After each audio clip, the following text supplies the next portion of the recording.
Just yesterday on X, I had somebody who was coming at me, some anonymous person. I'm pretty sure based on what you're saying that you don't know what you're talking about. This person was determined. Election security is voter suppression to another person. And it might be the same action. Everyone shows up to the conversation with a determination to prove they're right instead of actually trying to resolve anything. You already have your rehearsed comeback, so you're not showing up open to even receive what's being said to you. The difference between listening to respond and listening to understand. Juvenile court judge paired with the head of the right of center policy think tank. His name is Justin Owen. What's a song that you associate with justice?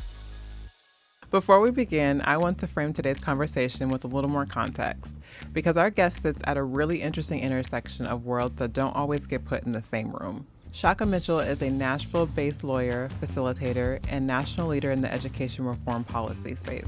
His work lives at the crossroads of law, civic dialogue, and culture. He serves as a senior fellow at the American Federation for Children and is also part of the Civil Society Fellowship through the Aspen Institute, where the focus is on strengthening how we engage across differences in our rapidly changing society. But what makes his perspective especially compelling is how he bridges policy and humanity. Beyond the legal and policy space, Shaka is the creator and the host of the Come Together Music Project, a platform that uses music as a way to bridge people together across political, ideological, and socio-economic divides. He also co-hosts the Quality Matters podcast, continuing conversations around systems, education, and the future we're building together. So today isn't just a conversation about music, it's about leadership, civic responsibility, identity, and what it looks like to build common ground when the stakes feel high and the lines feel drawn.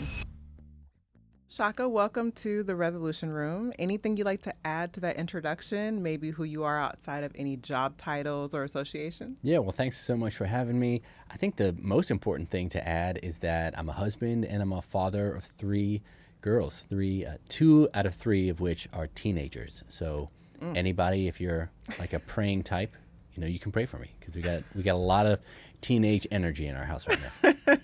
I'm sure that's its own roller coaster. We'll dive into that maybe a little later. Yeah, well, you're talking about disputes, right? And dispute resolution. We have a lot of that with teens and tweens. Mm-hmm. I want to start off with something kind of fun with you. We're in Nashville, one of the music capitals of the U.S. Yeah. And you describe music as common ground. And I want to talk about how you see sound functioning as a neutral meeting place when everything feels polarized. Yeah, that's a great question. I mean, undoubtedly, music has an effect on our brain that other sort of forms of media, whether it's visual, whether it's sort of sensory things, don't have. Music does something really amazing, and that's evidenced by the fact that you see music in every known civilization to man. You see music is evident in all forms of worship and faith traditions, right? There's a musical component. Perfect strangers get together at a concert and will sing a song in unison. If you just did that on the street, you'd be a lunatic, right? But we pay money to go do that and stand amongst strangers, and the music can really unify us. So I think music can certainly have a calming effect. It can also have the opposite effect. It can get you really excited and hyped. It's why people listen to it before they go, run on the basketball court and play a game, or listen to it in the locker room. So music does something to us, I think, both at a neurological level and also psychologically. And I think we'll talk some more about that, but it ties us to certain experiences and helps us recall memories that may be good, bad, or otherwise. And so music is a super powerful thing. Mm-hmm. And just across your experiences being in Nashville in particular, what patterns have you noticed here when it comes to the special genre it's known for and how that translates across context? Yeah, I think that most people come to Nashville and they expect the honky tonks, they expect country music. I mean, not far from where we're sitting here in the studio, you can go and I'm sure there's people right now downtown listening to country music in a bar with the boots and the hats and everything. Absolutely. I think something that I have really come to appreciate, and I first came to Nashville in 1997, so something I've come to appreciate is how much more diverse actually the musical landscape is. Nashville is called Music City because of the Fisk Jubilee Singers. It has nothing to do with country music, actually. So it's this gospel choir. Now it's mostly gospel. Then I don't know that we would have actually even called it gospel, but it's a gospel choir from one of the oldest historically black colleges in the country. That's what gave Music City its name. And I think a lot of people don't realize that. And so you get here and you see that there's contemporary Christian music. There's more, kind of older, sort of old school, modern, but still modern Christian music. You've got gospel, there's country, I know a lot of musicians who are just, it's just rock and roll, it's pop music.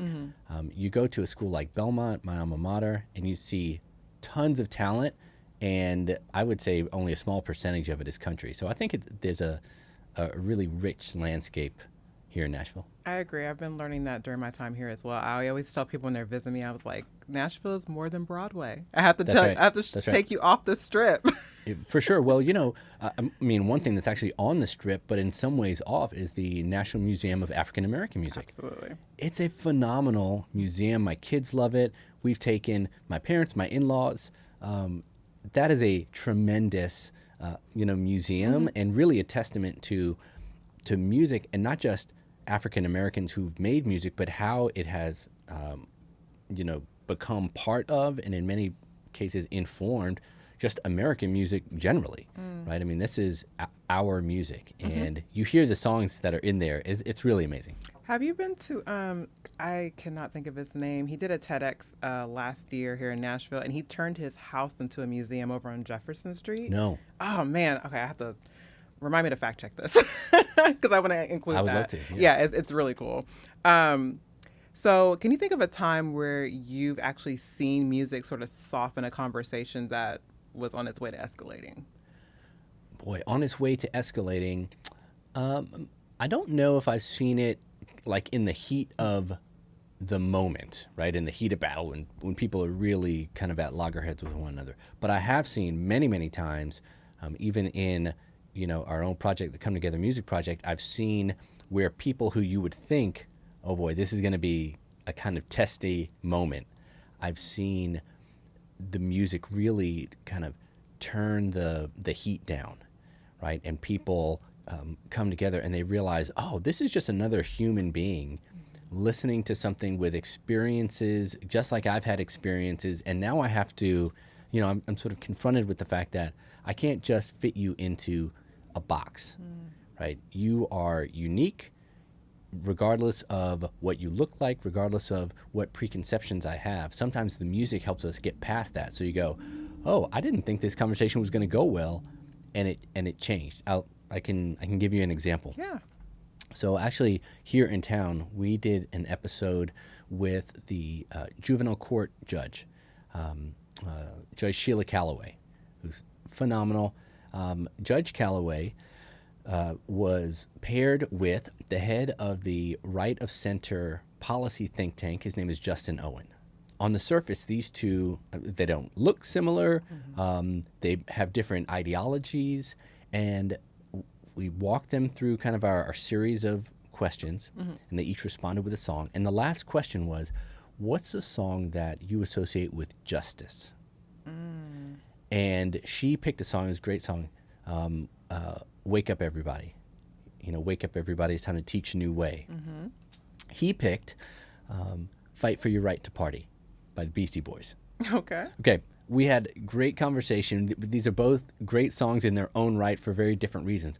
But by the end of this thing, those two are having conversation, and they were both actually really agreeing with one another on things like the role of government in families and where the limits are and what kind of a court can fix versus what should be, personal responsibility. I really believe if we had tried to talk about those things on the front end before we had listened to the music and gotten to know one another, I don't think we would have gotten to the level of depth and to the level of harmony that we found. But because we sat, we listened to each other, we heard them talk about their concept of justice, how it related to this song, next thing you know, we found a lot of common ground. Interesting. And you just started to touch on this. Can you go a little deeper about your Come Together Music Project? Yeah, so the Come Together Music Project, it really just started off as this passion project. The origin story, as many podcasts did, kind of came out of COVID. And as you might remember, I'm sure you experienced this, 2020, 2021, when everybody was distanced and whatnot, I was just really longing for that community. So I started getting together with some guys, some friends of mine, on a monthly basis, and we would send around song categories ahead of time. And then each person would come with a song for that category. So a category might be, what's a song that you, that's kind of a guilty pleasure? What's a song that you don't like, right? What's your favorite Whitney Houston song? And so we just had these categories. Mm-hmm. We get together, we listen to them, whatever. And we did this month after month. And what I found was that, yes, it was really fun to hear new music and to listen and to finally have some community with people at a time when we were all socially distanced and we really needed community, needed to get out of the house. That was great. But I was learning about these people. And these were friends of mine, and I was learning things about them that I just did not know because through the music choice, right? A music choice about one category was if you could play an instrument, what would you like it to sound like?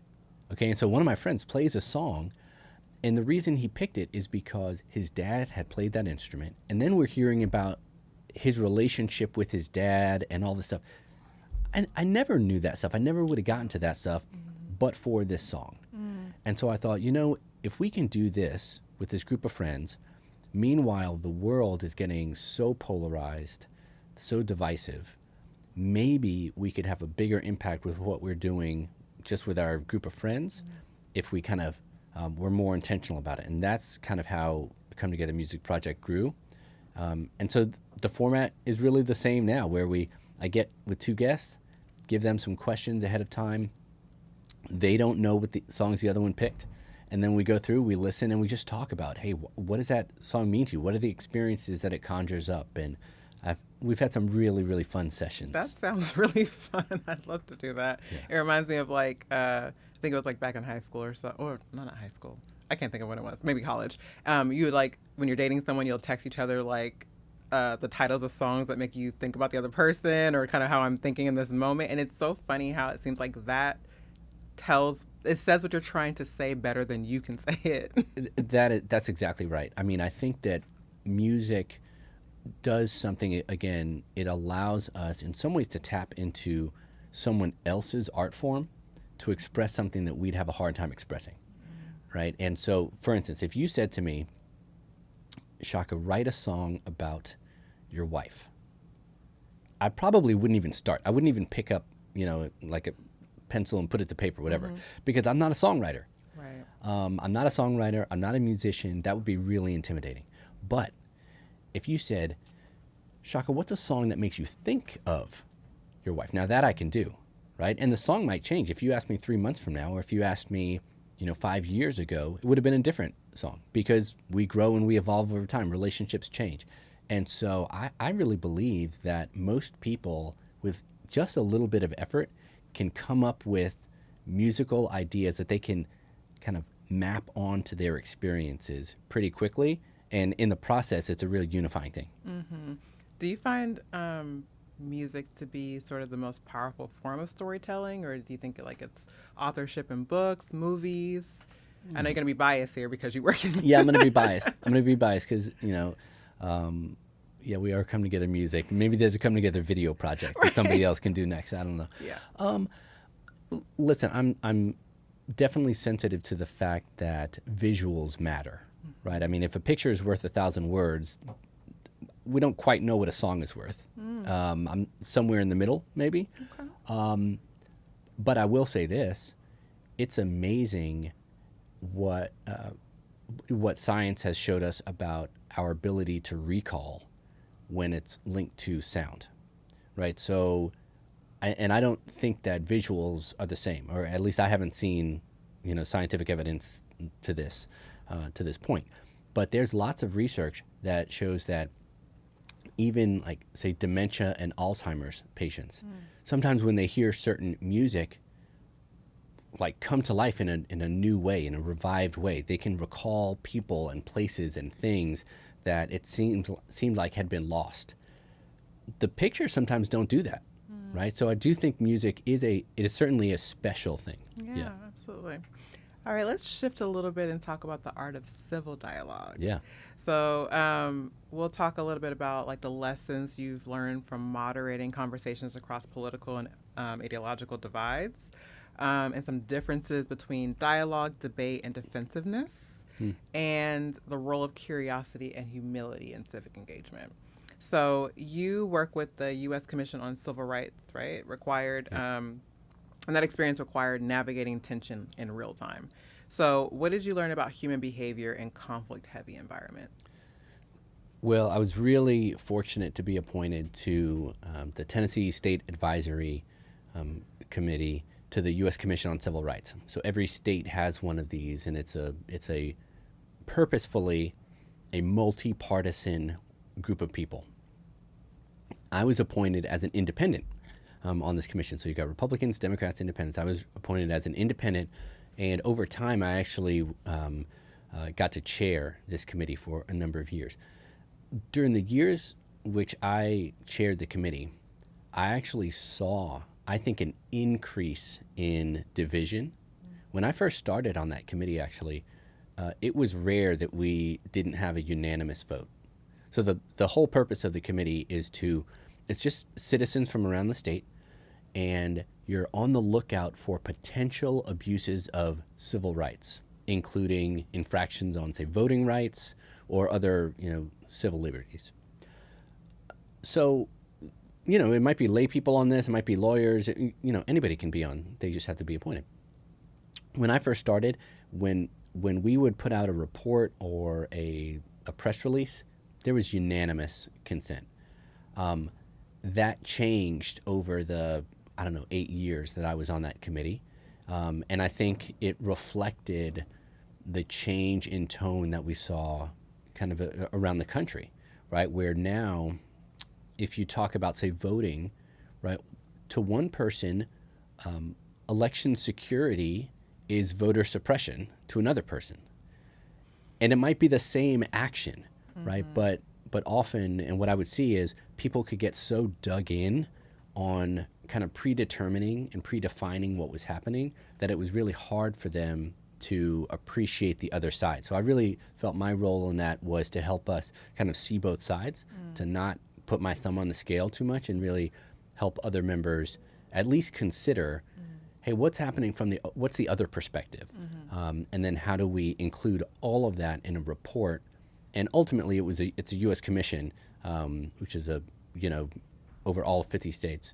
Ultimately, it's that commission that would make decisions. So we're just making recommendations. Hey, you should take a look at this. But even in that, I would say there was a lot of bridge building that had to happen, a lot of patience required as we just listen to, people's portrayal of facts on the ground that you may really disagree with how they're being portrayed. And how do you define active listening?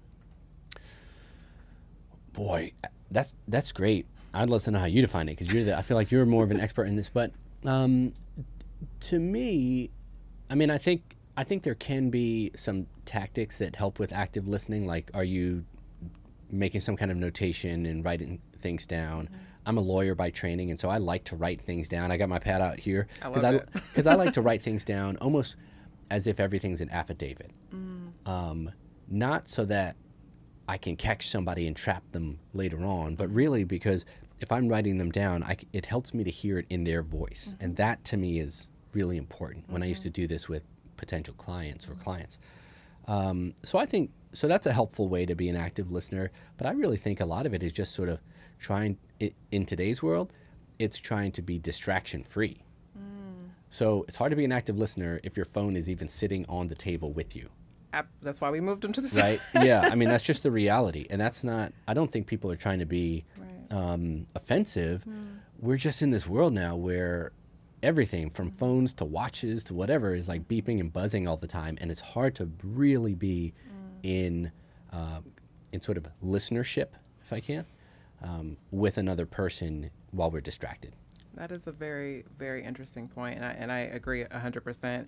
And I like that you mentioned the part about intent, because I think that if I was to just sum it up in one line of my definition, it's kind of just focusing on the difference between listening to respond and listening to understand. Mm. And I think a lot of people are kind of just listening to you and waiting for their chance to interject and add their point and cut, So I think it's very rare that people are actually trying to listen to what's being said to them and process that. And that's why I love the fact that you do write things down, because even then you have what they said, not to throw it back in their face, but then to try to refine it so that you understand it and clarify that, is this what you're trying to say? Or is this what you are saying to me? And clarifying there's a mutual understanding of what was even just said.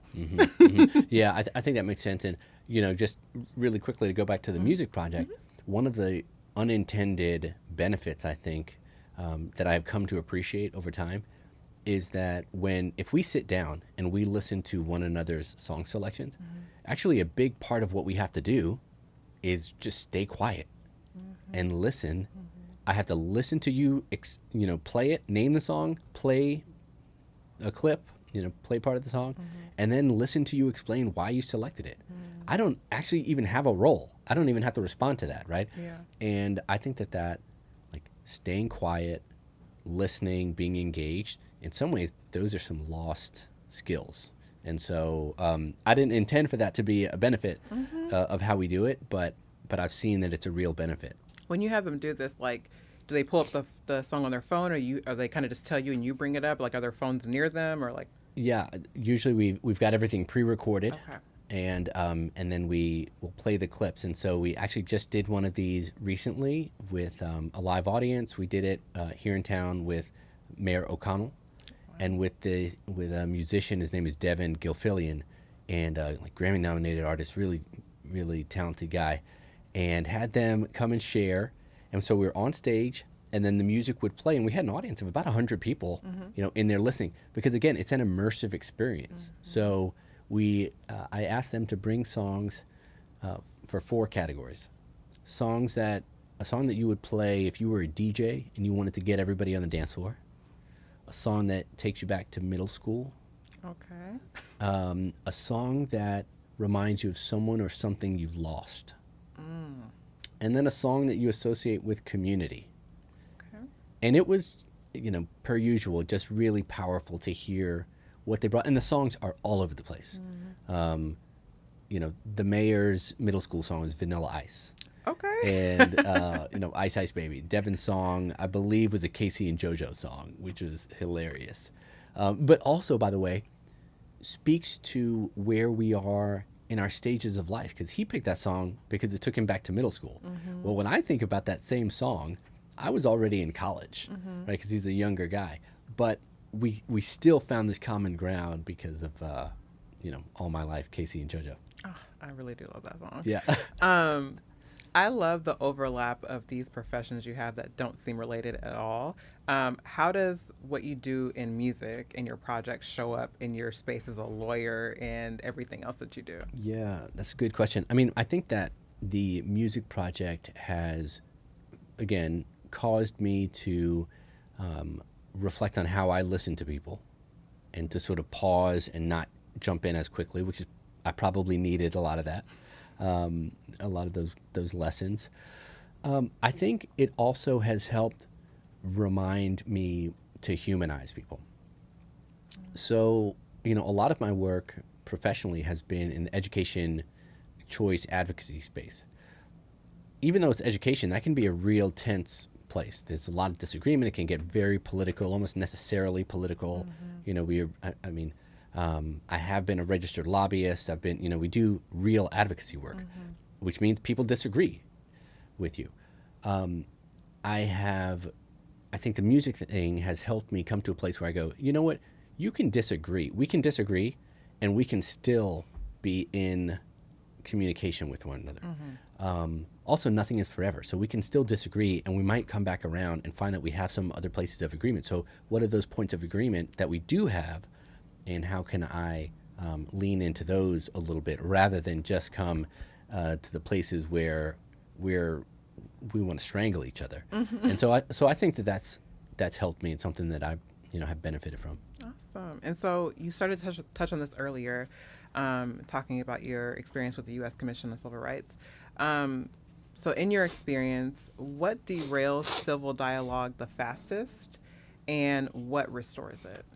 Yeah, what derails civil dialogue the fastest, I think, is maybe, and what restores it, I think, are pretty similar things. Okay. I think a lack of humility erodes it, and the inverse of that is humility can help restore it, right? The humility to sort of say, you know what, I don't think I have all the answers right now.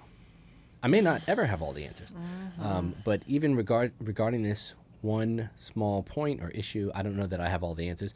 And just to be able to say that is, I think, unfortunately, it's something that we don't see very much in the public sphere anymore. I mean, whether it's on social media or politics. Just yesterday on X, I had somebody who was like coming at me, some anonymous person. Yeah, it's like whatever, letters, numbers, whatever, Yeah. coming at me about ostensibly about education law. And I was like, I don't know. I'm sure you don't know really who I am. And I'm pretty sure, based on what you're saying, that you don't know what you're talking about. But boy, this person was, Going in. and determined, like convinced that they had it right, as opposed to saying, hey, I have a question. Here's my question. Can we get to a better place of understanding? Absolutely. So I think those are some things when I think about what divides and what maybe brings us back together again. Humility is at the top. I actually agree, 1,000%.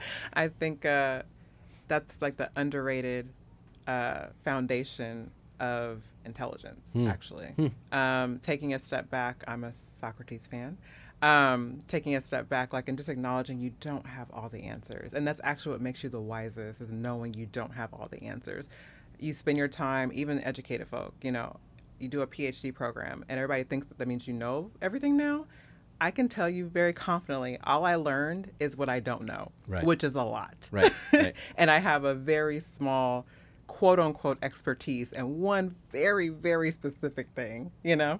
And so that misunderstanding, I think of, but I am I'll be quick to tell you, I don't have the answer for that right now, but let me get back to you. I would never just talk for the sake of talking.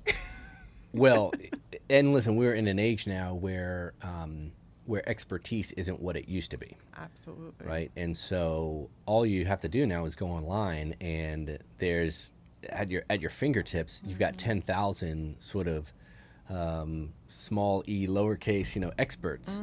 And from everything, whether it's the kinds of food that you ought to eat or exercises or how to raise your children or how to, do your hair and nails. I mean, there's experts for everything. Yeah. And it turns out that that real life is complex.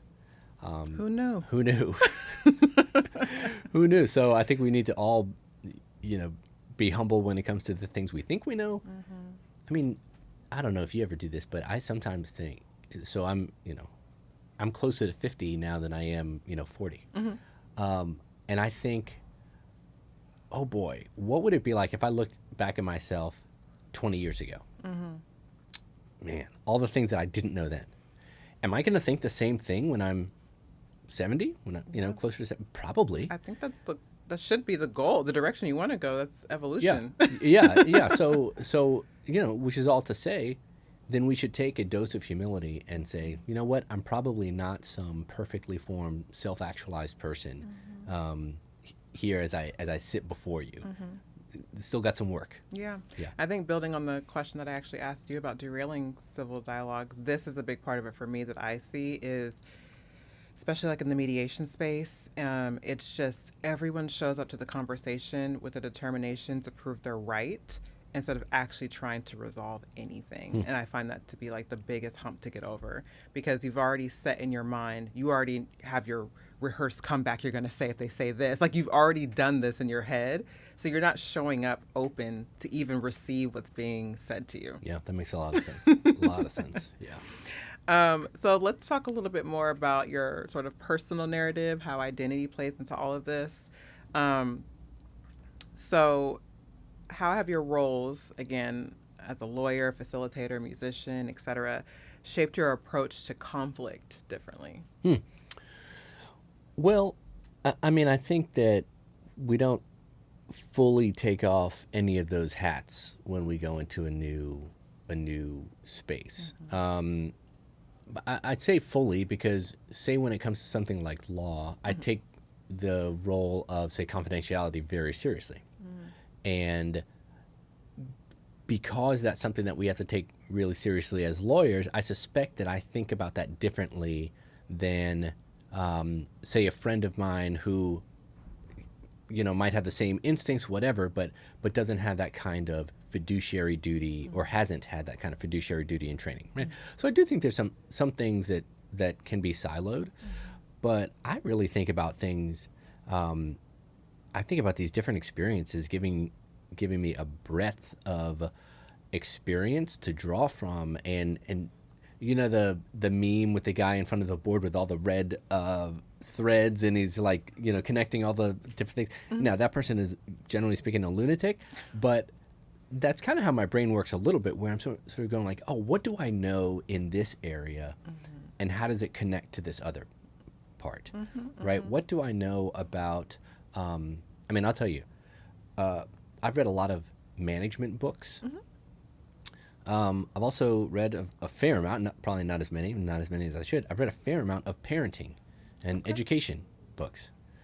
Well, there's a whole lot from both worlds that work in the other, right? And those two things are not mutually exclusive.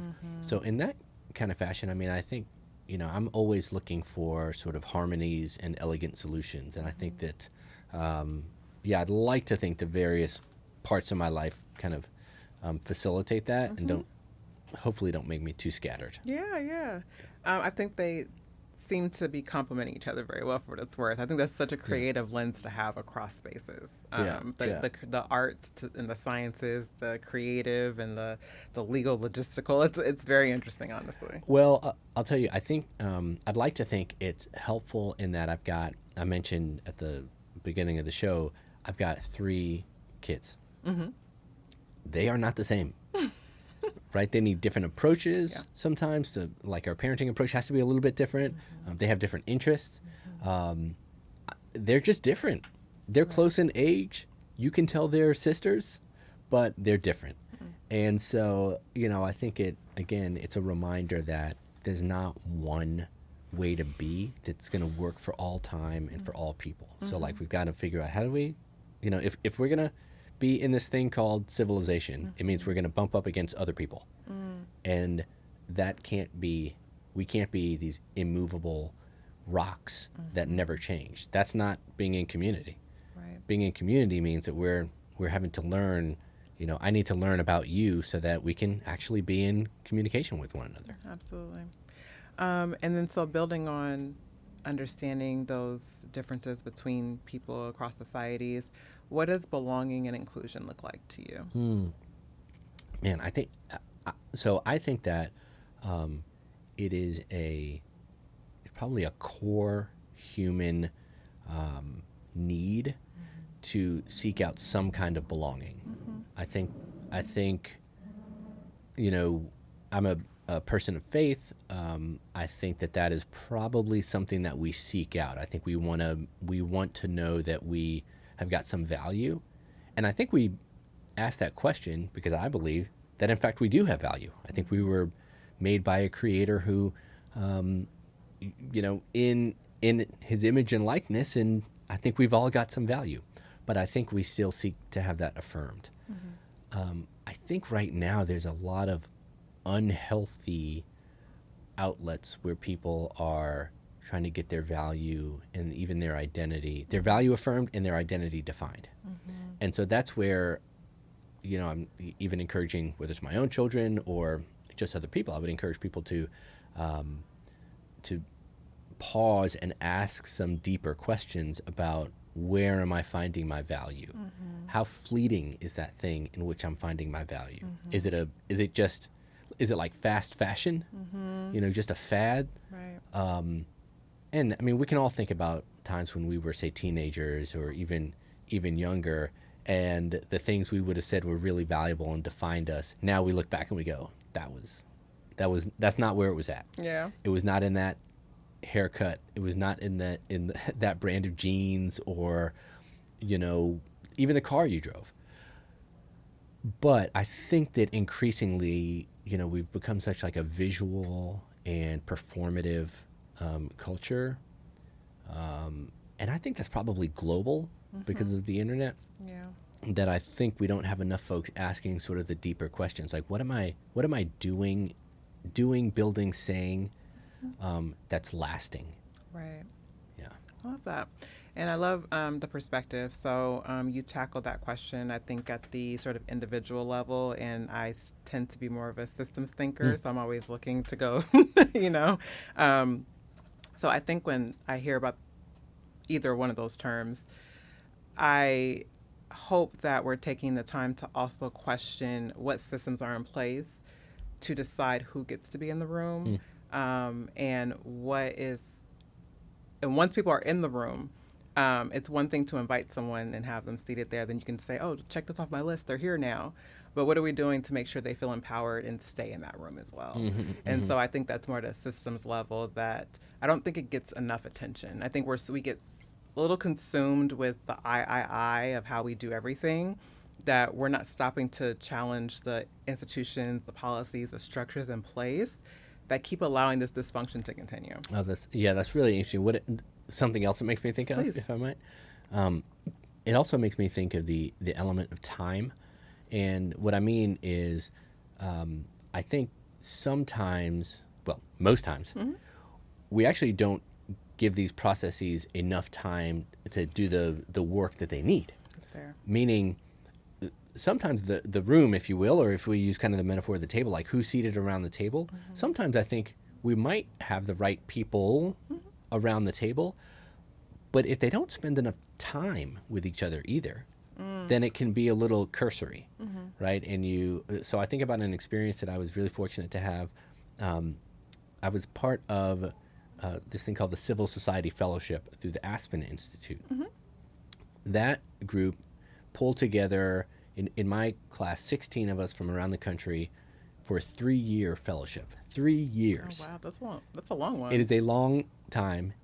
And when we got together for usually 6 days at a time, 6 nights, 7 days at a time. So this was not Zoom meetings, right? We are with each other, warts and all. It's a little bit like this civil society, intellectual public policy, real world. Wow. We didn't always stay in the same house, although we did once.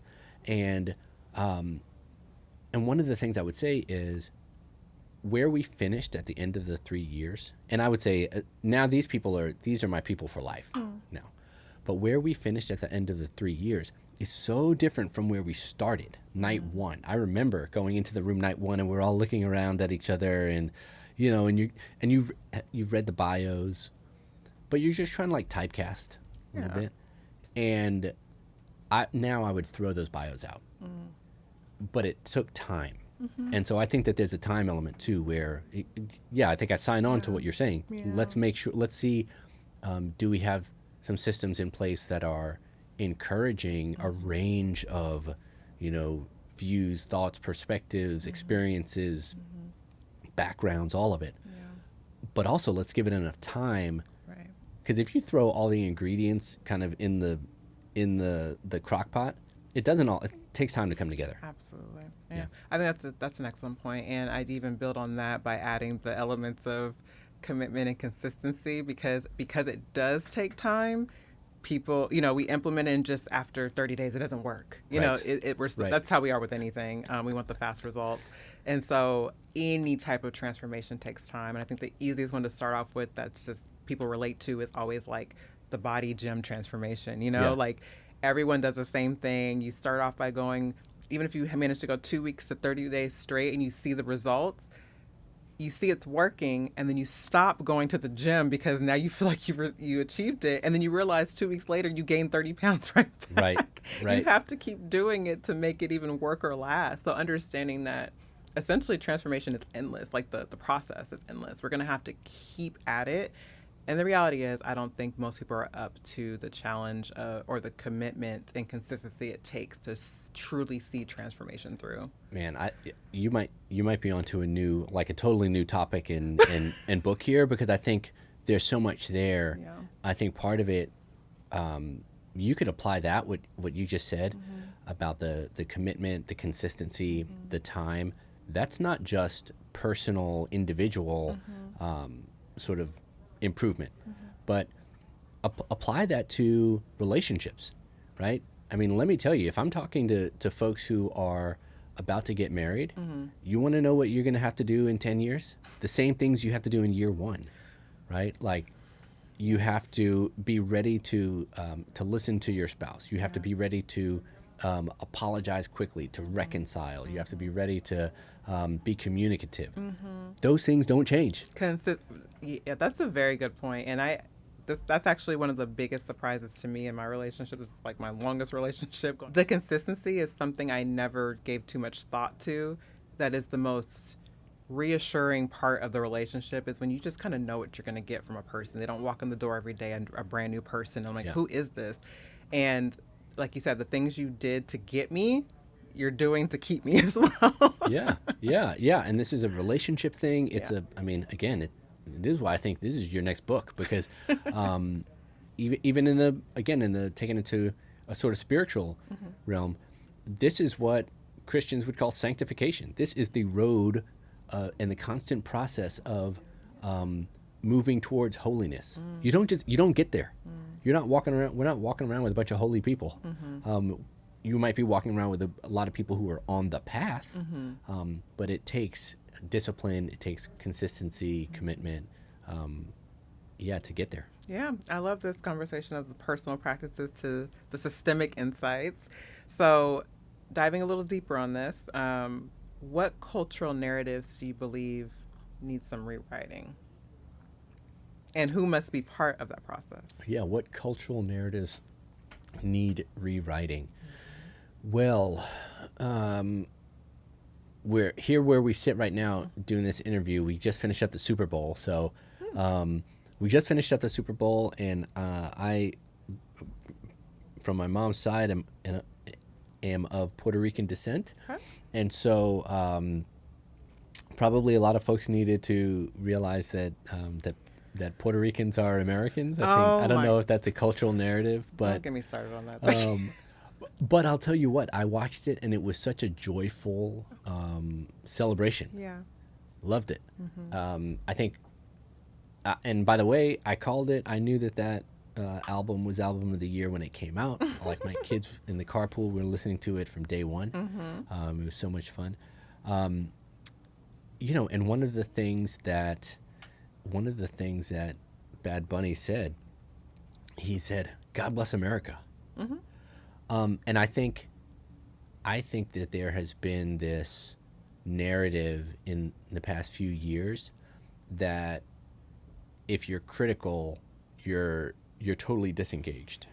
And I actually think one of the things that has made sort of, if I can say American culture, because that's such a broad thing, but something that has made certainly this experiment that we call America work for such a long time is the ability to be critical and to say, hey, just like we were talking about with relationships and everything else, we're not there yet, but we are still on the road. And if we can be committed to the ideals that are, say, written down on paper, but have never been actualized to their completion, let's just stay on the road. Let's keep orienting ourselves. And being critical doesn't mean that you're anti-American or un-American. Right. In fact, it might mean that you're the most American of us, that we want to really get there. And the way to do it is to keep putting in work. I absolutely agree. When you're not able to question yourself or anything that defines you, what are we doing? Yeah. So I think that, people, and and I know your show's not political, and I don't mean to make this political, but this is something for my friends on the left and the right, where I would encourage folks to say, it's okay to ask why we aren't doing better. And by the way, we need you to stay in the conversation. We don't need you to just stick your head in the sand or disengage. And, please don't leave and run away to Canada. I need you to stay in this country. We need you. We need you here. But, we've got to coexist. And I think we're better for it. Absolutely. If you had one wish for how leaders approach conflict differently in 2026, what would that be? I think in 2026, I think maybe we just continue to pull on that listening thread. But now I am really hooked on this idea of time a little bit because we are in such an instant results. I think about my friends who are in the private sector, and if you're in a world where you're having to report quarterly earnings, it turns out some things take longer than 90 days. And so I think we've got to be patient. If Rome wasn't built in a day, neither will, today's corporations, today's institutions, organizations. Now, I think at some point, folks need to be accountable, whatever. But yeah, I think maybe patience, maybe that's it. I think it would be appropriately placed patience would be really great. Yeah, I like that. I think mine would be, I don't know how to say this, but I just want there to have more of more humanity being put back into just everything. I feel like after a while, whether it's corporate or politics, whatever it is, we start talking around a topic so much that we forget people are part of what made this a topic in the first place. When we talk about somebody who died, it starts to just become about all the logistics around how that person died. A person died. Does that not register? You know what I mean? And there's no sort of it doesn't sink in the permanence of what just happened. That person's family is not going to see them again, not going to talk to them again. I know you get up in your day and you move on and nothing happened, and that's just kind of how society works. But when you can take a second and just pause long enough to really let what just happened process, and just imagine for 10 seconds what that would feel like if that was you or someone you love, because I think we have a bad habit of we just can't seem to understand what people are going through unless we're going through it. I really just think we need to just pause. Yeah, inject some humanity. Seriously, in every part of just everything we're doing right now. It's driving me crazy. Yeah, I like that. I'll sign on to that. Thank you. So, as we start winding down, I'd like to ask, first off, just to wrap this all up, what music has taught you about yourself that traditional conflict frameworks never could? Yeah, well, I think that one of the things that music has taught me, one is that there's no, I don't think there's a perfect genre. I think we go through seasons, and so again, I think it's taught me a little bit maybe to be nimble, maybe to appreciate that there are always other perspectives. Right? I mean, from week to week, I find myself listening to very different types of music, not even week to week. Sometimes, it happens overnight. I just go, I'm done with that for right now. And I'm listening to something very different. And maybe that's some intrinsic need that I feel. Maybe I'm just testing something new out, whatever. And so I think that the ability to be nimble, to appreciate that there are other perspectives out there, that's something that I think is, you don't always get, you're told that in the sort of conflict resolution space. Put yourself in the shoes of the other person. Well, I'm in these shoes. That's hard to do sometimes, especially if you're emotionally invested in it, right? So it's sort of to do that accurately, if I'm really going to put myself in your shoes, I need to have listened to you for a minute and kind of know what that's like. And I think music helps you do that, because now you're going, oh, okay, what is this person really talking about? Let me listen to it again. And that sort of active listening to a song it can, interesting things can emerge from that. And so I think there's something about both the process there and maybe substantively that I would apply into the conflict management space. That. And as always, because this is the resolution room, we have to have a signature resolution question. So when you think about the future we're trying to build, beyond polarization, beyond fear, what is the single non-negotiable shift you believe each of us must make to move from division toward genuine connection? I think the single biggest shift that we can probably make right now is to bring as much as we can back into real life and offline. Because I really think that the online formats, whether it's social media, whether it's email and even communication, media, I think that those things corrupt our communication. They or at least they distort it, right? It's very hard, even with, think about people that you're close with. When you get a thumbs up emoji, what are you supposed to do with that? Does that sometimes it means it's okay. Sometimes it's sarcastic. Sometimes, right?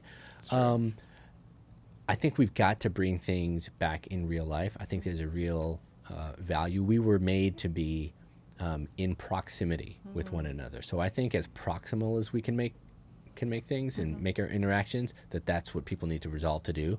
And I know we're in this stage, and I'm subject to it. I'm thinking about all the different ways that I can maximize my use of AI and be more productive, etc. Okay, great. I hope that I can maximize AI and be more productive so that I can be more present in my relationships with people. That's the trade-off. I don't make me be more productive so that I can be more productive so that I can be more productive.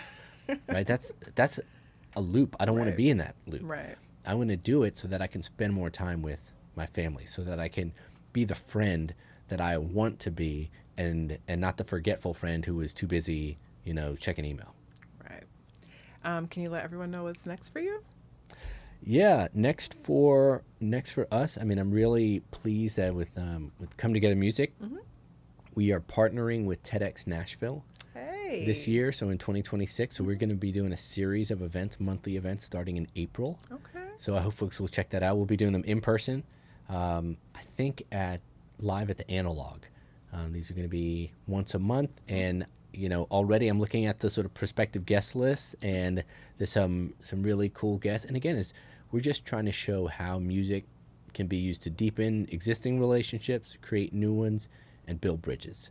And I think in Music City, a lot of people already appreciate music, but might not appreciate how it can help them get closer to someone else, even somebody that thus far they may not think they have a lot in common with. So that's what's next. We're excited about that. Amazing. And where can everyone follow you and your work? Yeah, you can follow that work at cometogetherpodcast.com. We're on all the social media channels. You can see it on YouTube.